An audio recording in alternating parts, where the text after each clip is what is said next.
No.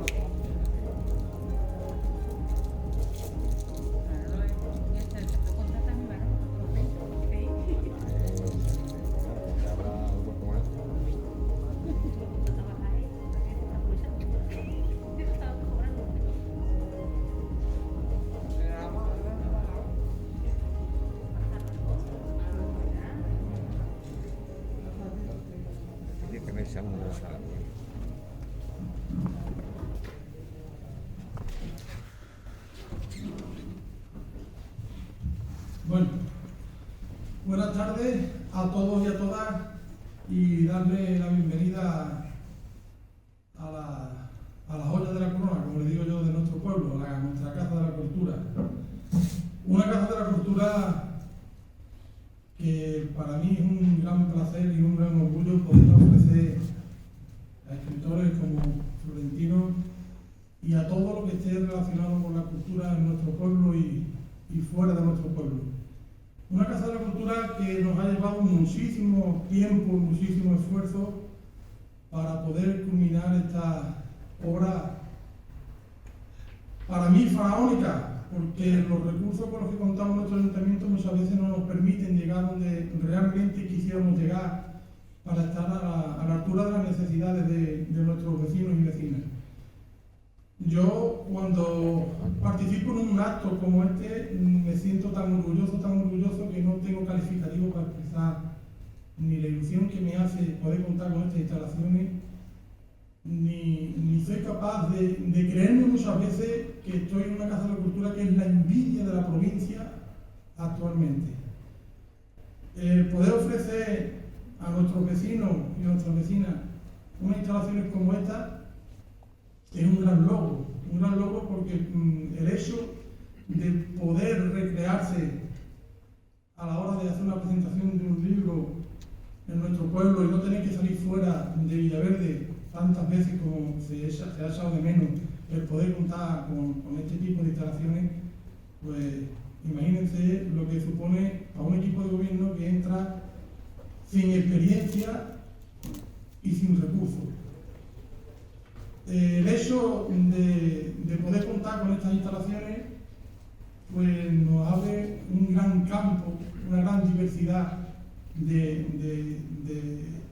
para poder ofrecer todo tipo de actos culturales, porque la cultura y la información es lo que hoy en día nos da poder en todos los sentidos, y eso no se le puede negar a nadie. Yo, como alcalde de Villaverde, cuando entré aquí la primera vez, me encontré descolocado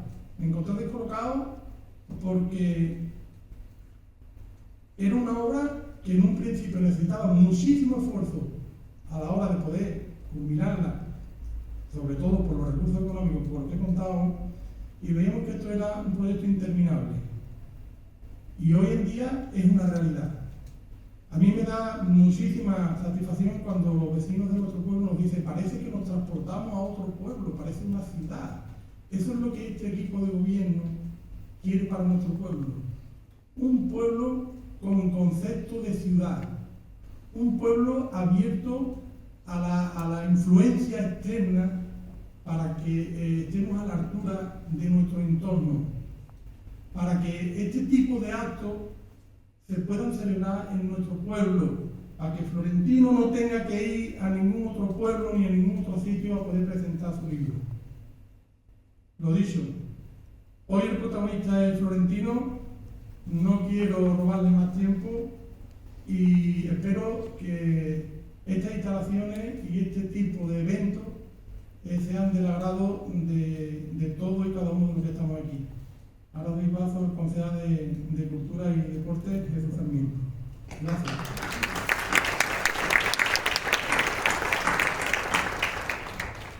Bueno, sí. Buenas tardes a todos y a todas las asistentes al acto de presentación del libro La de la Seca, de Florentino González. Para todos los que no me conozcáis, soy Jesús Sarmiento y, como ha dicho el alcalde, el concejal de Cultura de este ayuntamiento.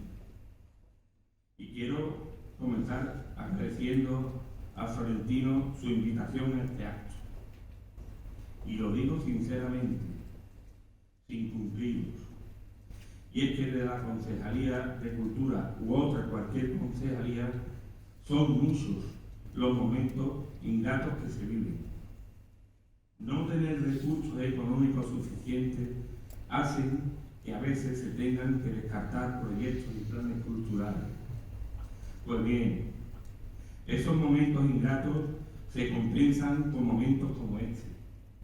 Estar donde estoy, en el templo de la cultura de la villa, sentado al lado del alcalde que me asignó el impagable privilegio de trabajar por la cultura de nuestro pueblo, y al lado de Florentino, hace que sienta esa grata sensación entre la calma, la recompensa y la reafirmación.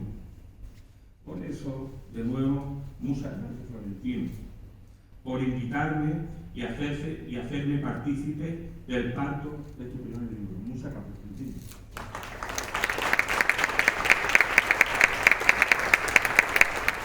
Yo casi ya ni me acuerdo de mis primeros contactos con la literatura, pero según me contaron mis padres, Juan Montalvo y Aguasanta Poder, mi precoz iniciación a la lectura, con unos 4 años, vino después de que el doctor Idígora, un eminente otorrino, me pronosticara una muy posible sordera.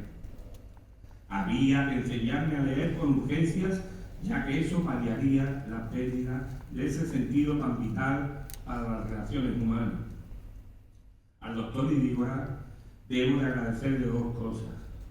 La primera, que me prescribiera tan lírico tratamiento, la lectura. Y lo segundo que debo agradecerle, por supuesto, y como podéis comprobar, es que se equivocara en su diagnóstico. Mis padres, pacientemente, se pusieron manos a la obra y me enseñaron algo que cambiaría mi existencia, algo mágico llamado lectura, que consiste en transformar las palabras en imágenes. Nunca les estaré lo suficientemente agradecido. Desde entonces pude navegar a bordo de la Española hasta la isla del Tesoro y defender al capitán Smollett del traidor Johann Silver Largo. Pude conocer por primera vez el terror, también de la mano de Robert Louis Stevenson, por el extraño caso del Dr. Jekyll y Mr. Hyde. Dormir 1001 noches con los relatos que la astuta Scheherazade le narraba al cruel rey de Persia. Conocer a mujeres inolvidables como las adúlteras Madame Bovary o Ana Karenina, a la atormentada regenta o a la humilde Fortunata y a la acomodada Jacinta. Cruzar el Atlántico para llegar a Macondo, donde os aseguro a todos los presentes disfruté de los 100 mejores años de mi vida, y que abandoné para viajar a la República Dominicana, donde, invitado por el Chivo, a una fiesta de traiciones, venganzas y lujurias. Y volver de nuevo a nuestro país y viajar a través de la Mancha, acompañando a un hidalgo cincuentón y a un campesino bacho y gordinflón, que me enseñaron mucho sobre la amistad, pero también de las miserias de nuestro país, en un momento donde éramos los dueños del mundo. O vivir en el París de la barricada con Los Miserables de Víctor Hugo, un libro que, si su precio dependiese de su carga moral, en esta sala no habría nadie con dinero suficiente para adquirirlo. Pero hoy es especial. Hoy puedo atravesar el espejo como Alicia en el País de las Maravillas e interactuar no con otros lectores, sino con escritores como Florentino. Escuchar a gente con la capacidad de inventar personajes con sus carencias y sus virtudes, con sus fobias y sus manías, o con sus victorias y derrotas, y darle vida en un folio en blanco, es algo que nunca deja de sorprenderme. Y acabo con un consejo. El consejo sano que cada día le doy a mi hija María. Por favor, lean. Lean, porque la singularidad de la lectura, una actividad que se ejerce en soledad, pero que os habla al resto del mundo, os hará más libre, más cercano y sobre todo más humano. Muchas gracias.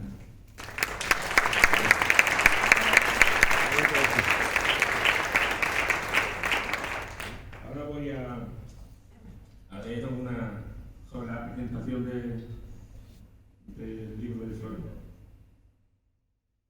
Solen ha escrito una novela densa, monumental por la larga época que abarca. Bien se asemeja a una novela alejandrina por su marea de hechos y aventuras. Es una obra muy intimista y de personajes que son tratados con gran maestría.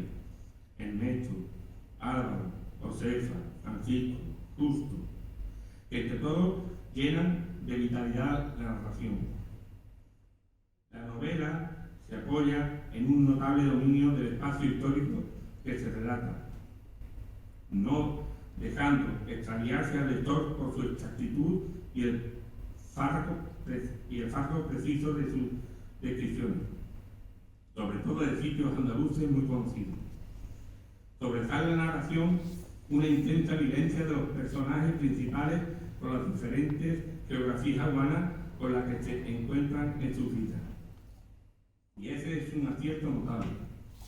Además, los actores de la trama son puestos en apuestas muy elevadas que benefician el discurrir de la obra.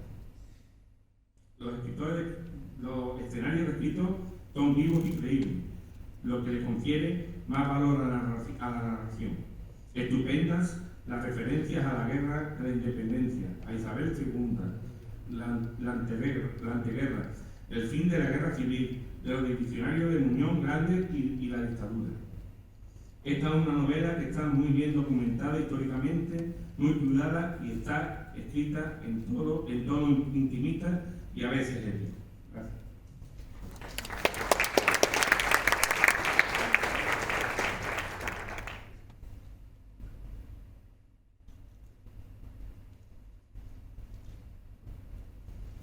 Buenas tardes. En primer lugar, me van a permitir que dé las gracias al señor alcalde, a José María Martín, por sus palabras, y a Jesús Sarmiento como concejal de Cultura. Y quiero transmitirle públicamente mi agradecimiento como villaverdero por haberse podido culminar una obra de esta magnitud, que está a la altura de lo que puede equipararse en seguir haciendo adelante. Hay que ser ambiciosos, ellos lo han sido, y aquí está esta Casa de la Cultura, que es maravillosa. Los felicito de todo corazón, como así felicito al pueblo de Villaverde por poder disfrutar de un marco inigualable como esta Casa de la Cultura, que esperemos que dé grandes días con obras de teatro y conciertos y todo lo que ayude a subir la cultura de este maravilloso pueblo de La Vega. Y cómo no, también tengo que darle las gracias a Martín Lucía, el editor de Ediciones Genuidas, por confiar en esta obra en estos momentos de dificultad, donde todo va un poco a relentí, y sin embargo ha hecho una apuesta fuerte por esta novela, y entonces pues le estoy muy agradecido dadas las circunstancias sociales en las que nos encontramos. Y como no, gracias a todos ustedes por su asistencia a este acto, acompañándome, cosa que me llena de gratitud y orgullo hacia todos vosotros. Muchísimas gracias por acompañarme.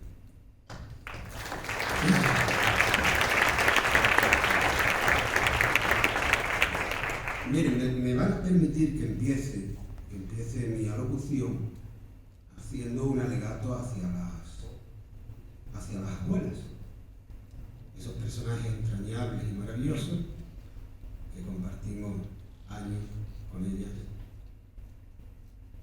y que desgraciadamente cuando se marchan siempre nos arrepentimos de no haber compartido más tiempo con ellas. Y es que las nuestras abuelas tienen fundamentalmente tres cosas en común. Una es el amor que nos tienen consentidor, permitiéndonos hacer cosas a las que nos dejaron a nuestros padres y verlas cómo se divierten con nuestras travesuras, a escondidas de nuestros progenitores. Hay un segundo punto en común en todas las abuelas, y son sus comidas. Esas comidas que nos acompañarán siempre, por ese sabor a ternura y a fuego lento que van dejando y llenando la casa con su aroma, y que nos acompañan siempre en el desván de nuestro paladar y la memoria. Y hay un tercer punto también coincidente en ellas, y es su forma de contar las historias, que a veces nos sorprende con el sosiego con que lo hacen, cuando lo que nos están relatando, pues resulta que es un momento de dificultad en su vida, auténticas vicisitudes, y eso nos deja un poco acongojados cuando las vemos expresarse de ese modo. Quizás lo hagan así porque se sienten unas supervivientes después de haber pasado por tantas trampas como les ha tendido la vida, y ya lo ven con la perspectiva de casi haber llegado a su meta. Mire, yo fundamentalmente soy lector. Yo con 6 años cayó en mis manos unas novelas ilustradas de la editorial Bruguera, y me dieron a conocer pues, a Emilio Salgari, Julio Verne, Charles Dickens, Joseph Conrad, y a partir de ahí pues no he parado de leer. Gracias a la lectura, sentado en el sillón de casa, he sacado billetes para viajar a los lugares más alejados e insospechados,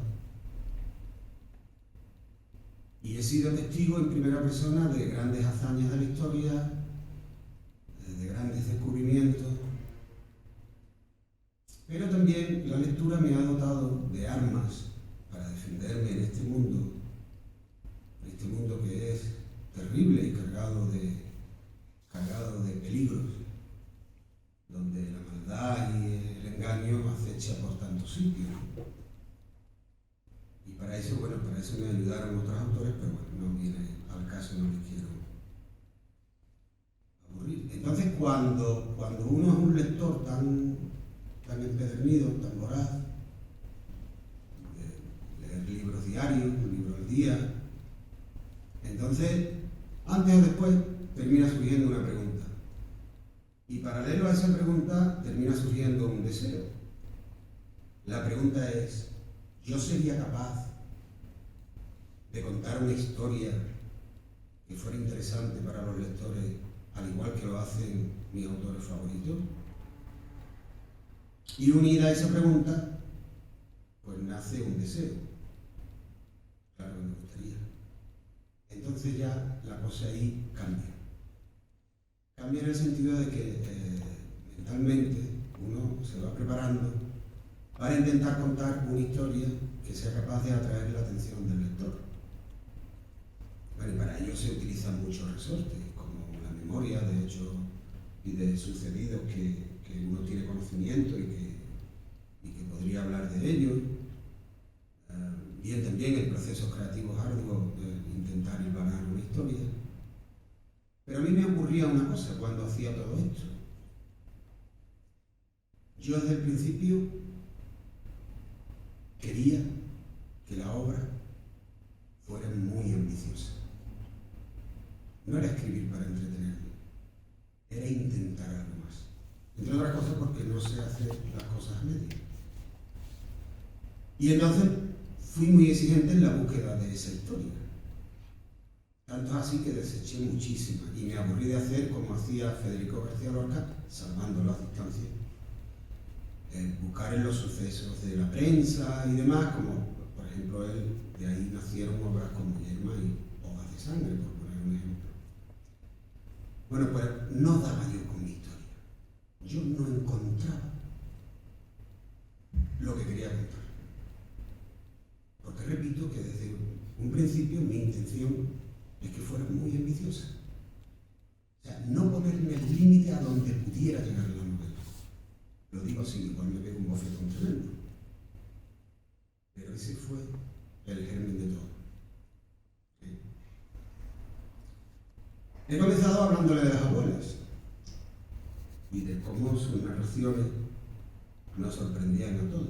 Mi abuela Mariana, mi abuela paterna, era una narradora extraordinaria, porque se tomaba un tiempo antes de empezar a narrar y en esos segundos conseguía estructurar todo el relato. Y después empezaba a hablar sin detenerse hasta que concluía la historia, pero lo hacía de un modo que no necesitaba ir hacia adelante para anticipar algo que iba a ocurrir, ni tenía que venir atrás para aclarar algo de lo que ya me había dicho. Es decir, la estructura de lo que me contaba era perfecta. Un día estaba con ella y empezó a contarme, a hacerme un relato.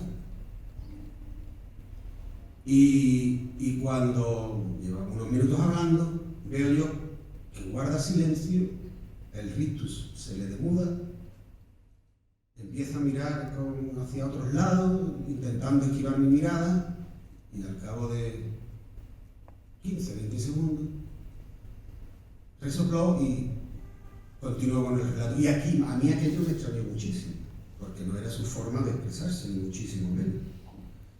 Entonces yo intuí que me estaba dejando algún detalle sin contar.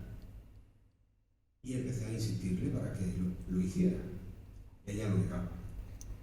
Pero mientras más lo negaba, más me confirmaba que había algo que no me había contado. Hasta que ya llegó un momento que agachó la vista, estuvo como reflexionando, me miró y empezó a contarme algo que por la forma en que lo hizo, yo descubrí que no lo sabía nadie. Porque conforme hablaban, salían por su boca fantasmas de los personajes que se habían, en su interior, se habían ido curtiendo. Y cuando soltó aquello era como si largara lastre, como si se sintiera liberada por contar ese apartado que vivió. Y cuando terminó de contarme, le digo, Floren, ahí está la historia. A partir de ahí hay que crear el mundo, que gira alrededor de ese que me acaba de narrar. Y entonces así empecé. Empecé obviamente por la creación de un esquema que condensara toda la obra como guía sobre todo lo que tenía que escribir. Y conforme iba haciendo ese esquema, paralelamente, pues iba creando los personajes que lo componían, dotándolos de la personalidad necesaria para que cumpliera su función dentro de ese esquema que estaba desarrollando. Pero llegó un momento en el que me di cuenta que faltaba también algo más. Porque al tratarse de esta novela, de una saga familiar donde se habla de 5 generaciones, pues no podía obviar ciertos acontecimientos históricos que habían ocurrido en tan largo tiempo.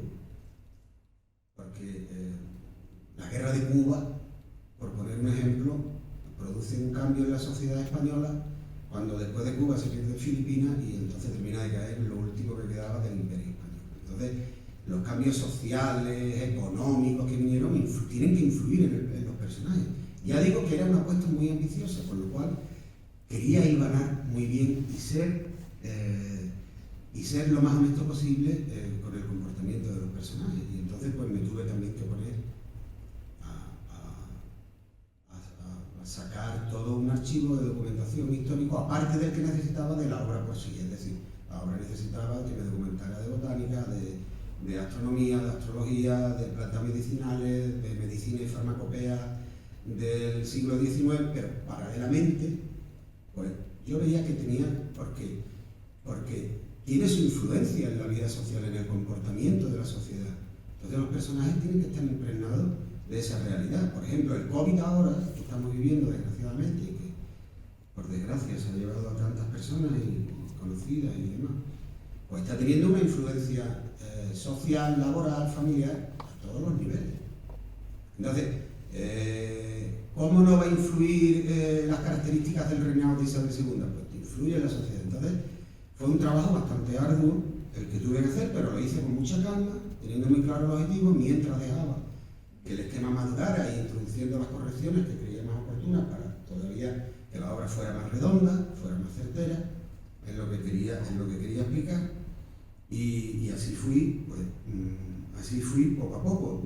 Paralelamente a eso, después he viajado a todos los sitios que aparecen en las novelas, menos a Krasnivora, Rusia. Ahí no fui porque ya lo que queda allí es un campo yermo, ya no hay obuses ni hay batalla, ¿no? Entonces no fui, pero después en todos los demás sitios pues los he visitado para impregnarme de esas ciudades, de esos rincones e intentar ser lo más digno posible en la narración de la novela. Porque como ya digo, pues, era muy ambiciosa desde el principio. La novela era tan ambiciosa que también me di cuenta de una cosa. Que lo mismo que había empleado mucho tiempo espaciado en los años, en hacer todo este fichero, todo este esquema y hacer todo esto, y dejar que macerara la obra, ¿no? Un poco adueñándome de las palabras de Gonzalo Rojas cuando recoge el premio Cervantes y dirigiéndose a los escritores, le decía: demórate demorándote, porque el oficio de escritor nunca se llega. ¿Prisas para qué?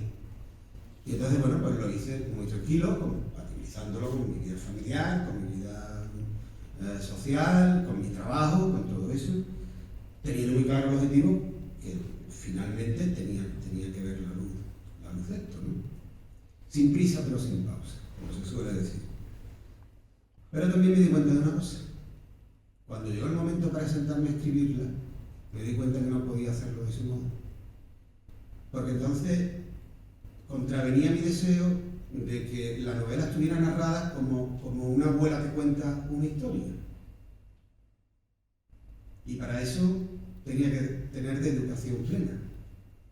Y como yo tenía muy claro mi objetivo, yo me pedí una excedencia en mi trabajo por tiempo indeterminado y estuve 6 meses dedicados a escribir en exclusiva.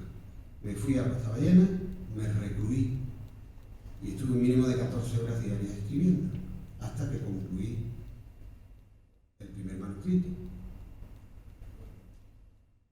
Fueron casi 6 meses. Me vine con mi primer manuscrito, pero ahora quedaba algo muy importante, que es el repaso. Poner la obra en el punto óptimo para que el lector sea llevado de la mano con toda tranquilidad, imbuirlo dentro de esa historia. El trabajo de resumir los párrafos, todo lo que se pudiera para ser directo y no abotargar al lector con repetición de hechos para intentar remarcarlo, sino ser muy directo. Ahí sí me tomé también mi tiempo, porque no tenía prisa, porque lo que me importaba era el objetivo final. Y me tomé mi tiempo. Y entonces, aparte de la novela, aparte de contar la historia de una familia que puede tener su interés, yo también quería plantear en la novela ciertas cosas. Poner al lector en una contradicción moral y ética. Que el lector tenga que preguntarse muchas cosas, como hacía referencia antes nuestro concejal de Cultura, Jesús. ¿Y qué cosas? Bueno, pues cosas como trato de hacer en la obra un estudio intenso y profundo del ser humano, de cómo es el ser humano, por qué reaccionamos como reaccionamos, por qué decepcionamos tantas veces a la gente. Muy fácil. Un personaje de la obra termina diciendo que el ser humano no es más que un superviviente y la mejor manera de sobrevivir es siendo egoísta. Otra de las cosas que yo quería plantear en la novela es lo determinados que estamos. Cómo tomamos la forma de actuación de nuestros mayores para después, cuando nos toca a nosotros tomar decisiones, cómo lo repetimos. Y es porque estamos muy determinados por la forma de ser de nuestros mayores. De ahí la importancia de que intentemos, en la medida que nosotros podemos, ejemplo para las personas personas que vienen detrás. Porque este mundo podía ser maravilloso y sin embargo no lo es. El mal existe. El mal existe, pero está emboscado en cualquier sitio. Y hay personas o instituciones o hechos que nos llevan a que el mundo pues siga siendo tan imperfecto como lo es desde los primeros escritos, las primeras narraciones de Homero, de la guerra de Troya, lo primero que está documentado, y el mundo desde entonces. Y gracias a ese tipo de cosas, pues tuvieron que buscarle una palabra a esos comportamientos, y la palabra es utopía. Después, otra cosa que quería tratar era una virtud, que yo considero una virtud, que hoy día está muy defenestrada, como es la generosidad y el honor. El honor lo relacionamos siempre con actos heroicos en las guerras, en situaciones así de ese tipo, pero el honor es algo tan sencillo como las decisiones que se toman al cabo del día, en la que si somos generosos antepondremos nuestros intereses a un bien mayor. Entonces también esta obra está muy cargada de esos planteamientos. Y sobre todo también la filosofía del esfuerzo. En este mundo de inmediatez, de redes sociales, quizás estemos llevando por mal camino a la juventud, no sé. Quizás eso se ha planteado en todas las generaciones. Quizás mi abuelo pensaba en lo mismo de mis padres. Pero la filosofía del esfuerzo es muy importante. Nada nos es dado. Todo se tiene que conseguir. Hay uno de los personajes fundamentales, Justo Cámara. Es un niño, siendo niño, fallecen sus padres en una epidemia y se ve solo y desvalido. Y entonces él lo que trata de buscar el amor como un auténtico desesperado, buscando el amor de las personas que le rodean, y para ello hace grandes esfuerzos y se enfrenta con un mulo ignorado a un auténtico desierto que el suelo es como el mármol, para intentar crear la finca más hermosa del mundo, y a todos sus conocidos y vecinos del pueblo pues concederles, hablamos del primero del siglo XIX, concederles la palabra dignidad, vivir con dignidad. Y eso solo se consigue gracias al esfuerzo. Y otra de las cosas que planteaba en este libro es el bien y el mal, que como ya he apuntado antes, cualquiera de nuestras acciones siempre están reflejadas desde un punto desde el bien y el mal. Podemos decidir cómo son. Y de esa manera terminamos afectando para bien o para mal a las personas más cercanas. Todo este tipo de cuestiones morales, éticas, he querido plantearlas también en esta obra. No solo contar la historia de esta saga familiar, donde determinados unos personajes van a un bando, al bando del egoísmo y del enriquecimiento propio y el escarnio de los demás, y un bando lleno de héroes que le plantan batalla a la desdicha y a la desvergüenza desde el trabajo, siendo generoso con el resto y buscando la felicidad de los demás, que en el fondo es como se consigue verdaderamente la personal. Entonces todo esto lo he querido plantear en esta obra, ya dirán ustedes si lo he conseguido o no. Es una obra en la que he sufrido mucho, para escribirla por la profundidad de donde quería llegar. He sufrido cuando personajes heroicos en su lucha en este mundo fallecían. He sufrido con esas muertes. Lo mismo que me ha alegrado con otras que tenían su pasado cargado de fechorías y han muerto como debían. Ha sido una novela que por la alta meta que me puse, que me ha sido muy exigente, que me dejó vacío de esfuerzo, pero de la que estoy muy contento y muy orgulloso de presentar hoy aquí en esta magnífica casa de la cultura de Villaverde. Y me siento muy orgulloso, pero sobre todo me siento esperanzado, para no alargar esto mucho más, me siento esperanzado en que sea del agrado de los lectores. Nada me llenaría más de satisfacción que así fuera, ¿no? Entonces yo espero que gocen con la novela, que se metan en ese mundo y decidan tomar partido por uno de los dos bandos de esta familia. Entonces yo espero que ustedes la disfruten tanto como yo padecí al escribirla.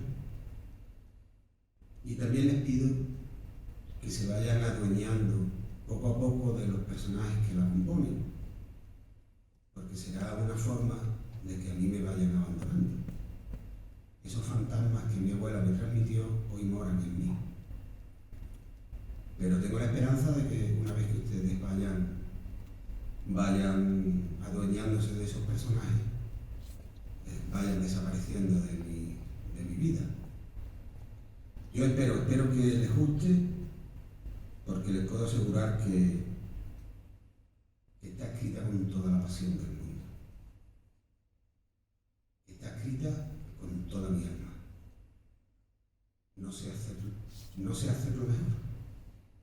Yo he puesto todo de mi parte para que así sea. Toda mi pasión, mis vísceras se han removido cada vez que ha llegado un momento complicado de la novela. Así lo he sentido. La he vivido intensamente. Y espero que esa pasión que le he puesto y toda mi alma y conocimiento, que haya conseguido dejarlo plasmado en la obra y que sea del agrado de todos ustedes. Muchas gracias.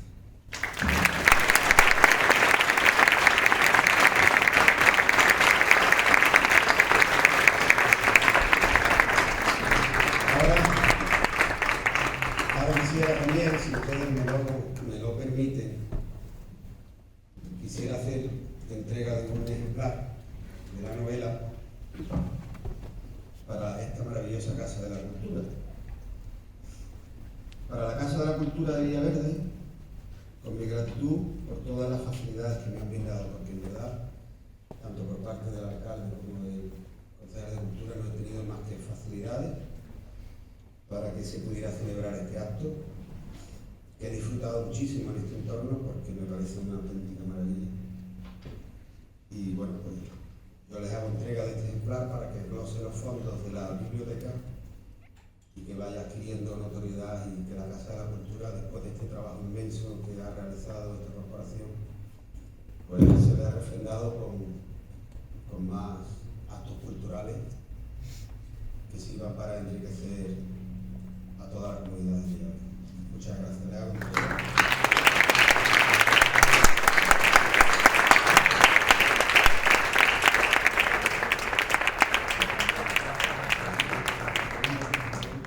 Bueno, Florentino me cuenta que ahora, si alguien quiere tomar la palabra y hacer alguna pregunta, que él está dispuesto a contestar.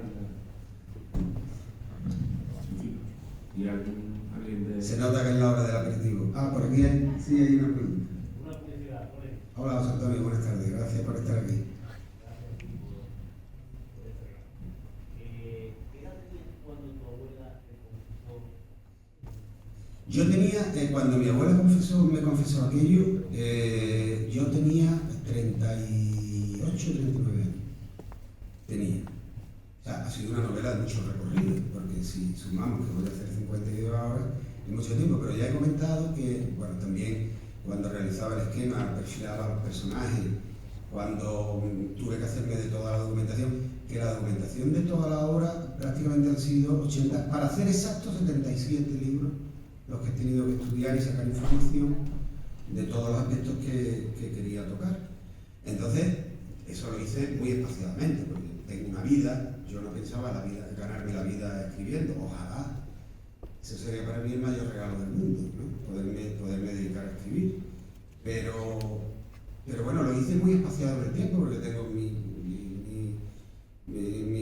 responsabilidades profesionales, familia, de amigos, de sociales, entonces eso me lo tomé con mucha calma. Pero tenía yo esa edad cuando mi abuela me me contó ese suceso familiar. Nada.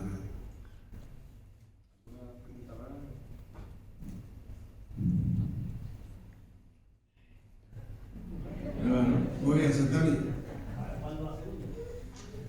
Bueno, estoy preparando, tengo muy esquematizada ya también una novela, no va a ser de esta envergadura, porque la verdad es que esta novela me ha dejado agotado, me dejó muy agotado, porque me la planteo igual de ambiciosa, pero no tocar tantísimos palos como aquí pretendí tocar, ¿no? Entonces la tengo básicamente desarrollada todo el esquema y los personajes creados y demás, la documentación que necesito es más ligera, mucho más ligera. Y bueno, si esta va bien, me animaré a terminarla, claro, por supuesto.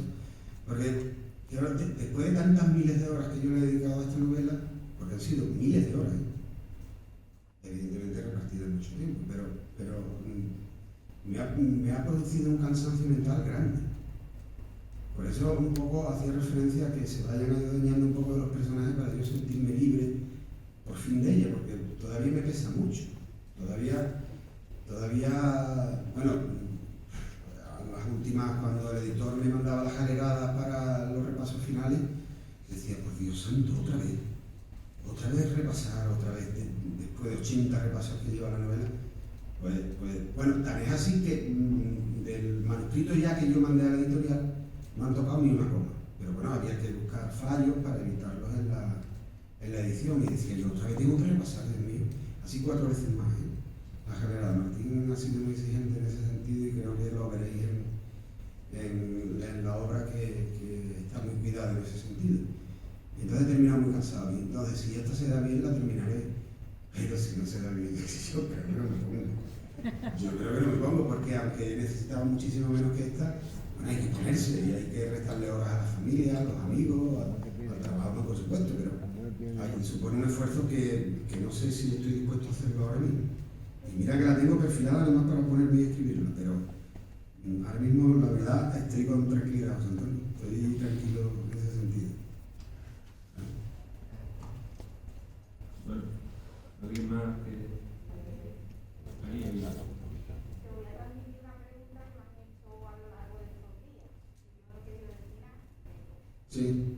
Me ha preguntado por qué la de la seca. ¿Por qué el nombre? Porque la de la seca es el nombre de la finca donde este es uno de los personajes principales. Este hombre gana esa finca, es un bracero del campo, pero gana la finca a las cartas. Y la finca se llama la de la seca porque es un desierto. Está en la Vega Granadina, pero curiosamente es un desierto, por microclima y no para ni una nube. Y entonces este hombre, pues, de ahí viene el nombre de la seca, ¿no? Y como aparece en el libro, la de la seca, una letra por azulejo vertical. Ese es el nombre de la novela, donde ahí empieza todo. Donde ahí empieza todo, esta forma de actuar de ese hombre, y más adelante su mujer, cómo empieza a actuar de otro muy distinto. Y entonces es donde empiezan los conflictos familiares que se van transmitiendo durante generaciones.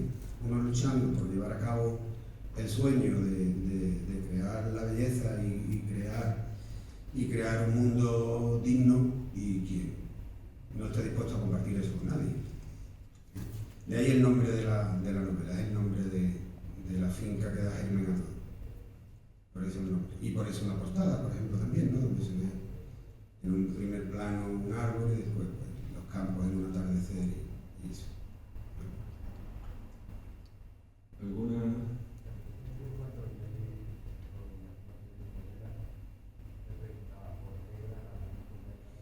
Porque, bueno, es un homenaje a mi abuela, y entonces, por eso mi abuela era de Ojíjares, de la Vega de Granada, y entonces era un homenaje a ella. Lo podía haber hecho en cualquier otro lugar que hubiera tierras fértiles y demás, pero en homenaje a mi abuela la inicié allí, como también homenaje también a grandes personas de mi familia, pues también aparece su nombre aquí en personaje, ¿no?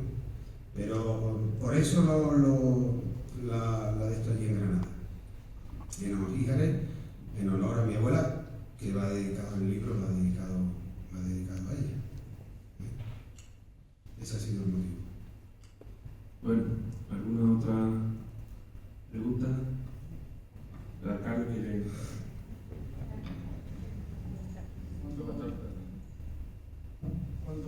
terminar tu novela siendo tan minucioso o tan exigente contigo mismo, Sí. me imagino que te costaría muchísimo trabajo darla por terminada, ¿no? Sería Sí, ¿qué es que- sensación exactamente Sí. tienes cuando dices Tienes mucha razón porque llega un momento en que la corrección se vuelve obsesiva. Cuando lo que más tiempo lleva de una novela son las correcciones. Una novela no se termina cuando se termina el manuscrito y le das dos repasos para ver si esto está aquí bien o no, que va, que va. En una novela, vamos a ver, cuando se hace el primer manuscrito es comparable a la estructura de un edificio. Es sólido, se ve que ahí va a haber algo, la conformación fisionómica que tiene, pero sin embargo faltan muchísimas cosas. Hay que hacer los cerramientos, los enlucidos, hay que alicatar, hay que solar, hay que pintar, hay que poner puertas, hay que... Y eso solamente se consigue con los repasos. Si yo quiero que los párrafos sean lo menos farragosos posible, es a base de repasos, repasar una y otra vez, intentar reunir, si es posible, dos frases en una. Esa es la corrección. La corrección es desbrozar todo lo seco de un jardín para que se vea real. Y eso lleva mucho tiempo. ¿Qué ocurre? Que ya llega un momento que es obsesivo, que es una corrección, otra, terminas y dices, empieza otra vez. Yo, si 60 repasos le he dado la novela, pero ya llega un momento. Yo ya un amigo mío, Daniel Heredia, que es asesor literario y que bueno, en este momento está llevando a cabo la dirección de la Feria del Libro de San Fernando, pues le dije, Daniel, échale un vistazo a esto porque yo ya no sé, y me dijo, la novela está perfecta, ya para. Y entonces paré, y a partir de ahí se envió a las editoriales. Hubo dos editoriales en un principio que las quisieron, muy importantes, una española muy importante, como Roca Editorial. Y bueno, íbamos a firmar ya ahí todo el contrato y se echaron atrás con esto de la pandemia. Era un autor joven, no te conoce nadie, la novela nos gusta mucho, pero es que está todo el mundo encerrado en su casa, esto no sabemos cómo va a ir. Y a la semana, 10 días de Roca echarse atrás, me dijo que la quería también Penguin Random House, editorial Mondadori. Y me pasó lo mismo. Le mando mi biografía, le mando la sinopsis, ya de esto que también la quería, y pasó lo mismo. Y entonces después de ese varapalo, porque bueno, fue una decepción, ¿no? Y me llevé, ¿no? Quedó firmado así y eso, digo, mira, aquí vamos a hacer una cosa. ¿Cuál es la editorial que pita hoy en Andalucía? Ediciones en Unidas, pues allí. Y Martín, a pesar de la situación en la que vivíamos, pues debido a todo esto del COVID, Martín apostó por ella, apostó muy seriamente, e incluso ha sido muy minucioso a la hora que debíamos de presentarla. El otro día fue la primera presentación en el Ateneo de Sevilla, y porque querían que fuera allí, que fuera en Sevilla, bueno, total, la primera. Y Martín la quiso desde primera hora, pero ha esperado al momento oportuno para sacarlo, para poder hacer las promociones, para poder ir a librerías, para poder promocionar la novela de forma más consistente y darle todo el apoyo por mi parte a la novela. Por eso le estoy muy agradecido a Martín, porque la situación no era fácil para un escritor novel que llegara a una editorial y te dijera, venga, vamos a apostar por esto y nos vamos a jugar aquí el dinero. Yo por eso le estoy muy agradecido y muy reconocido a Martín.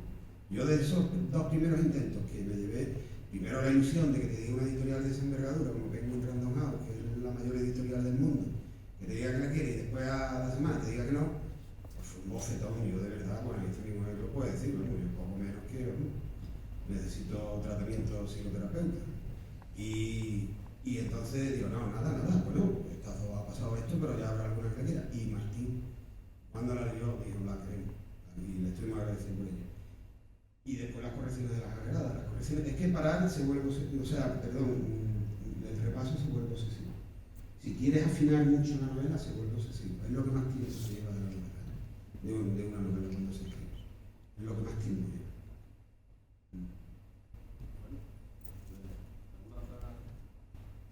¿Pregunta más? Pues nada, si quieren ahora, creo que han habilitado ahí una mesa y yo encantado, pues le firmaré a todos ustedes los ejemplares que hayan escrito y yo se los firmaré con mucho cariño. Muchas gracias de nuevo por